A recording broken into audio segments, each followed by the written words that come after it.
दिल्ली के मुख्यमंत्री अरविंद केजरीवाल वैसे तो भ्रष्टाचार के बेताज बादशाह माने जाते हैं। ना उन्होंने दारू छोड़ी, ना दवा छोड़ी, ना शिक्षा छोड़ी, ना शीश महल छोड़ा, ना कक्षा छोड़ी, ना लैब टेस्ट छोड़ा। ऐसा कोई विभाग नहीं जहां केजरीवाल एंड कंपनी ने ठगा नहीं, लूटा नहीं। इसीलिए केजरीवाल जी वैसे तो भ्रष्टाचार के बेताज बादशाह के रूप में प्रचलित है, प्रसिद्ध हैं और उनके भ्रष्टाचार के आए दिन नए नए कारनामे अलग अलग समाचार चैनलों पर चलते भी रहते हैं। आज भी मैं देख रहा था कि मोहल्ला क्लिनिक में हो हल्ला ज्यादा करके किस प्रकार से लैब टेस्ट में भी लूटने का काम किया गया है। परंतु केवल अरविंद केजरीवाल को दिल्ली की जनता और भारत की जनता भ्रष्टाचार का बेताज बादशाह नहीं कह रही है। आज दिल्ली की जनता विवश है केजरीवाल को भगोड़ा केजरीवाल कहने के लिए।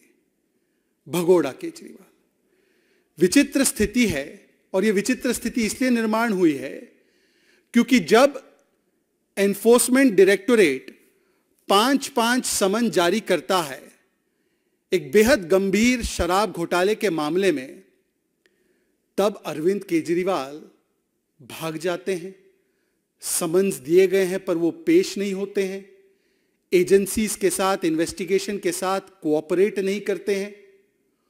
और विचित्र और भी स्थिति यह है कि जब दिल्ली पुलिस की क्राइम ब्रांच उन्हीं के लगाए गए आरोपों में उनसे सहयोग लेने के लिए उनके द्वार पर पहुंचती है, नोटिस जारी करने के लिए सीआरपीसी के तहत जो कानूनी प्रक्रिया है उसके तहत उन्हें नोटिस देने के लिए और जांच में सहयोग देने के लिए पहुंचती है, तो अरविंद केजरीवाल यहां से भी भाग जाते हैं।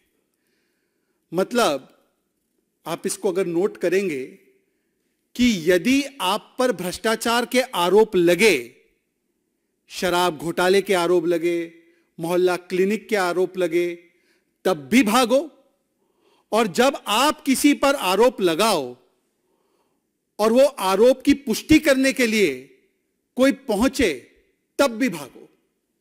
या मैं यूं कहूं कि Kejriwal is on the run when it comes to the allegations of corruption in Sharab Ghotala, and Kejriwal believes in hit and run when it comes to making wholesale scurrilous allegations without any basis or substance.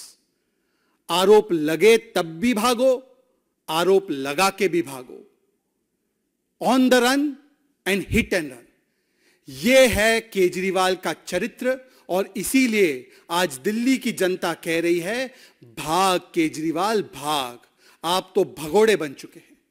परंतु इससे एक प्रवृत्ति जरूर और पुष्ट होती है, जिसका प्रमाण, जिसका प्रतिबिंब एक बार केजरीवाल ने विधानसभा में दिया था। केजरीवाल ने एक बार बड़े अहंकारी रूप से विधानसभा में कहा था, आप जानते हो मैं कौन हूं? मैं दिल्ली का मालिक हूं, हम दिल्ली के मालिक हैं। मतलब संविधान अलग, संविधानिक कानूनी प्रक्रियाएं अलग। केजरीवाल अपने आप को संविधान, कानून, लॉ एंड ऑर्डर के ऊपर समझते हैं, जांच एजेंसियों के ऊपर समझते हैं, और इसीलिए इसे कहा जाता है निजाम-ए केजरीवाल। आज ये निजाम-ए केजरीवाल का आपको यहां पर एक परिचायक मिलता है, जब केजरीवाल 5 समन से भागते भी है, और जब केजरीवाल उनके ही लगाए गए आरोप है उसमें जब क्राइम ब्रांच उनके पास पहुंचती है तब भी वो भागते हैं। ये भगोड़े केजरीवाल, जिनका विश्वास केवल निजाम केजरीवाल में है, संविधान में कोई विश्वास नहीं है। इसीलिए ऑन द रन से लेकर हिट एंड रन, ये इनकी राजनीति है। अब आपको शायद याद होगा कि इस विषय में कुछ दिन पहले केजरीवाल जी ने ट्वीट करके, आतिशी उनकी एक मंत्री है, उन्होंने और अलग अलग नेताओं ने बड़े गंभीर आरोप लगाए थे कि 7 विधायकों की, पब्लिक सर्वेंट्स की खरीद फरोख्त हो रही है, पैसे वैसे इकट्ठे कर दिए गए भारतीय जनता पार्टी के द्वारा। ये गंभीर आरोप थे वैसे जब इस श्रेणी के आरोप लगाए जाते हैं तो प्रिवेंशन ऑफ करप्शन एक्ट जिसने पढ़ा होगा उसको पता होगा कि करप्शन के इतने गंभीर आरोप लगाने पर आपका यह कर्तव्य है कि आप स्वयं जाकर प्रूफ दे दो, आप स्वयं जाकर सारे सबूत दे दो, क्योंकि पब्लिक सर्वेंट को इन्फ्लुएंस करना किसी भी गलत तरीके से, इसकी जानकारी भी यदि आपके पास है तो इसको आपको तुरंत कानूनी एजेंसियों के पास रखना है ताकि जांच शुरू हो। हम रुके रहे पर केजरीवाल जी एजेंसियों के पास जाना, पुलिस के पास जाना तो दूर, केजरीवाल जी आरोप लगाकर चुप हो गए।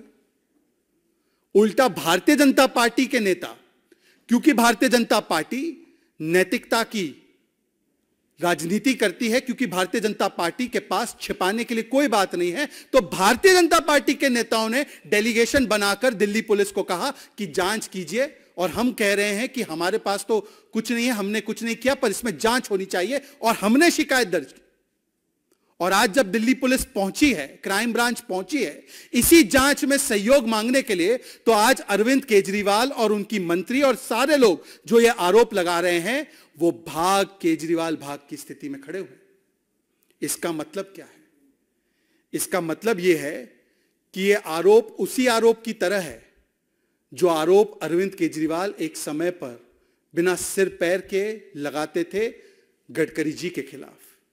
यह तस्वीर याद है आपको? यह बड़ी ऐतिहासिक तस्वीर है।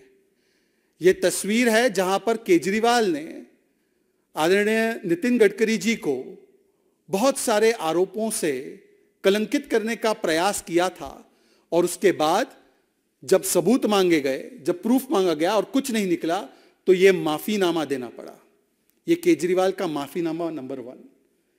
यह भी आपको याद होगा, यह केजरीवाल का माफीनामा नंबर 2 जो स्वर्गीय अरुण जेटली जी को उन्होंने दिया था, क्योंकि उस समय पर भी यही हिट एंड रन की पॉलिटिक्स में आरोप लगाओ, शूट करो, स्कूट करो, कोई तथ्य प्रमाण कभी मत दो।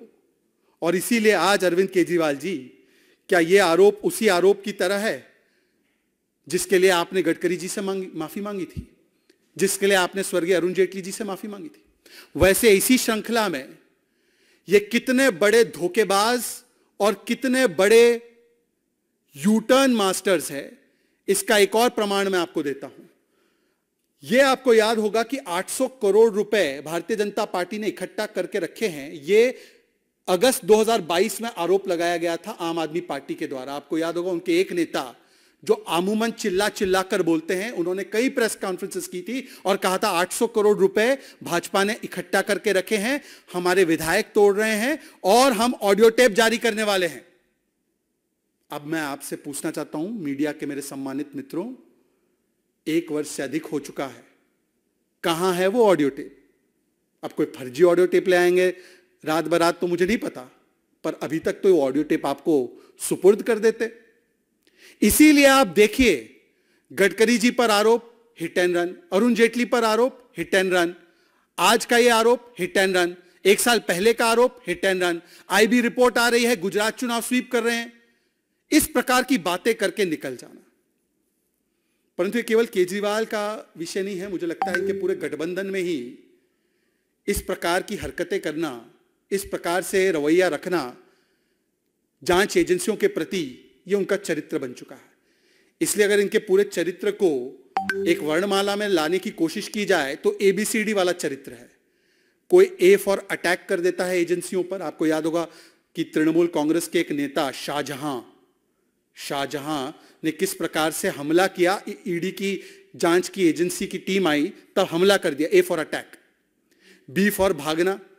अब एक आध मुख्यमंत्री के बारे में भी कम बोलूं तो बेहतर ही है, वो मुख्यमंत्री अब कस्टडी में है 5 दिन की, तो भाग जाना कई घंटों तक, कई दिनों तक।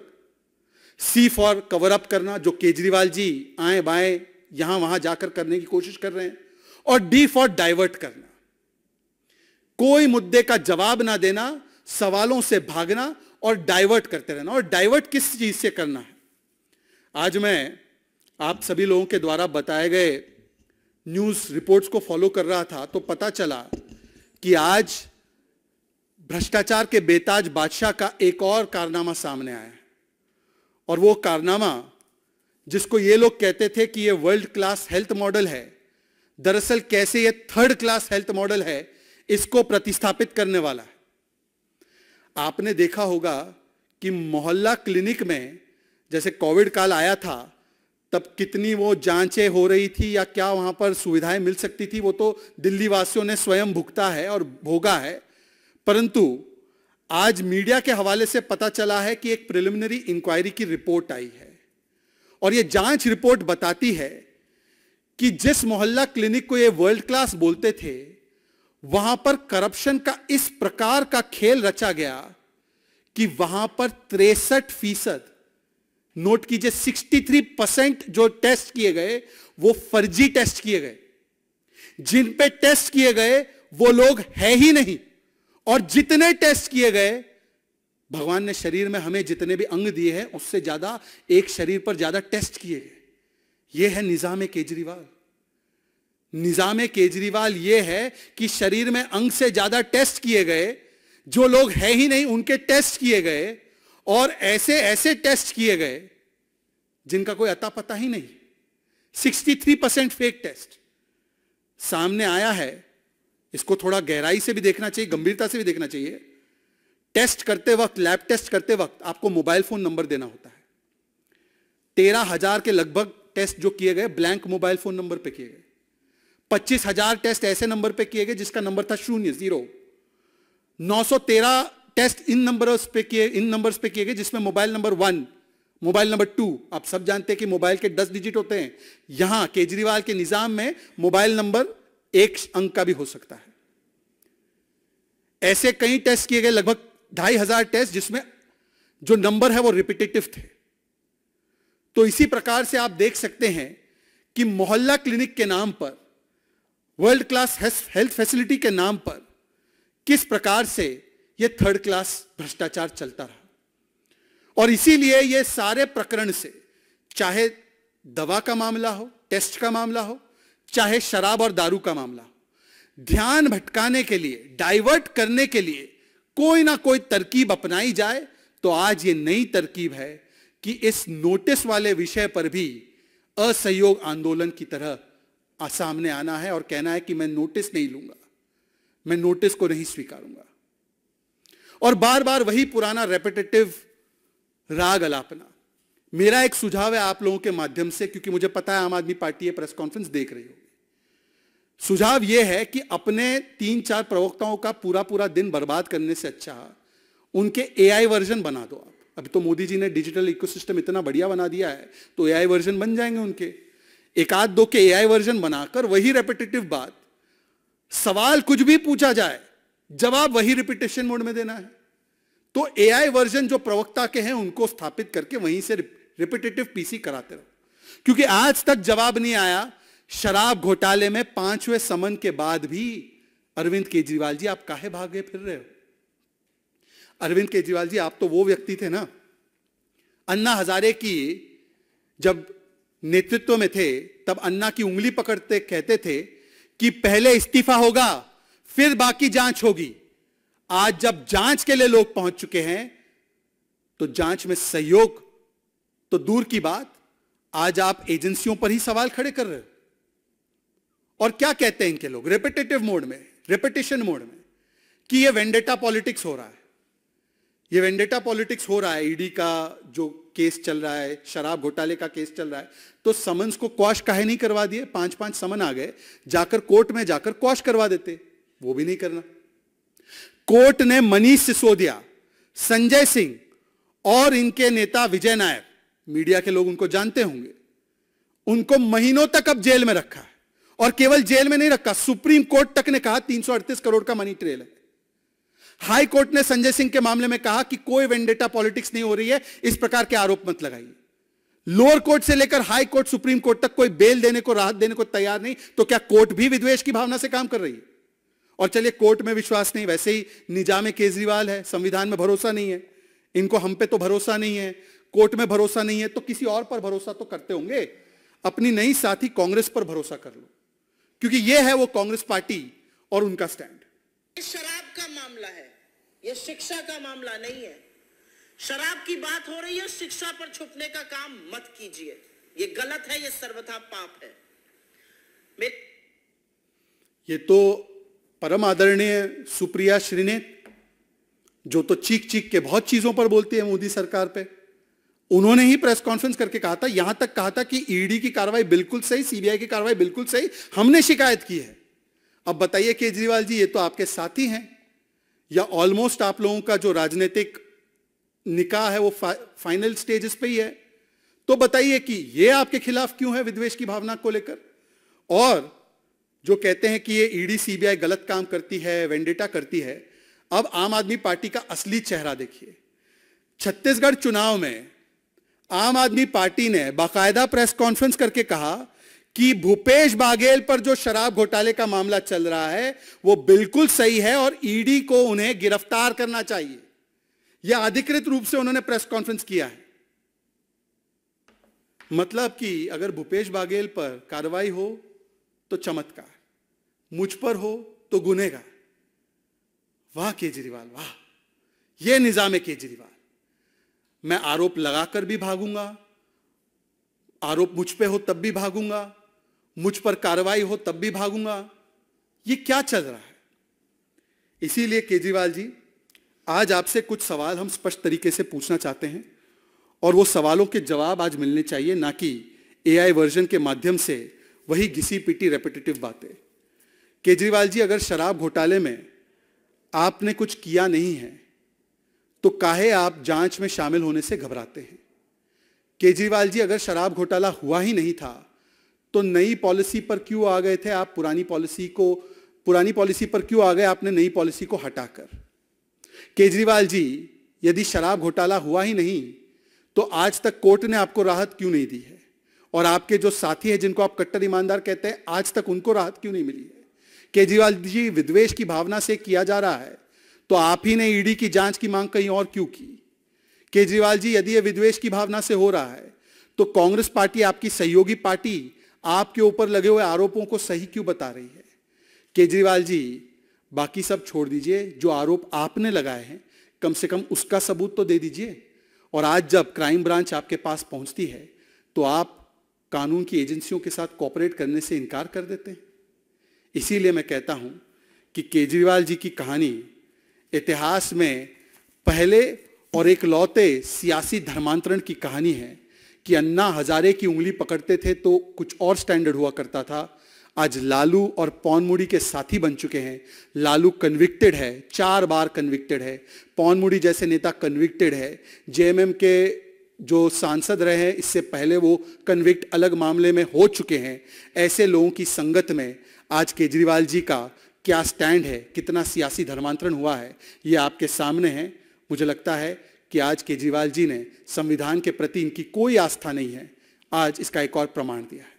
Thank you very much. इस विषय पर कोई सवाल हो तो पूछेगा।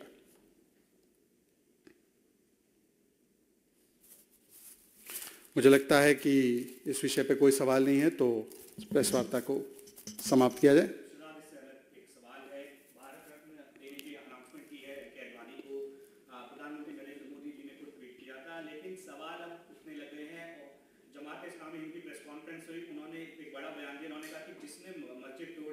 बाबरी मस्जिद तोड़ी उनको ही भारत रत्न मिलेगा, इस सरकार में यही हो रहा है, सवाल उठाते हुए उन्होंने ये कहा। क्या कहेंगे?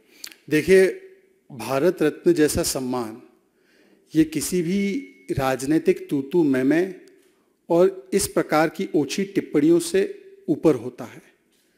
आज भारतीय जनता पार्टी के एक सामान्य कार्यकर्ता की हैसियत से मुझे गर्व होता है कि देश के इतने बड़े नेता जिन्होंने राष्ट्र चेतना, राष्ट्र चरित्र और राष्ट्र निर्माण में इतना बड़ा सहयोग दिया है, उनको सही पुरस्कार और सम्मान दिया गया है।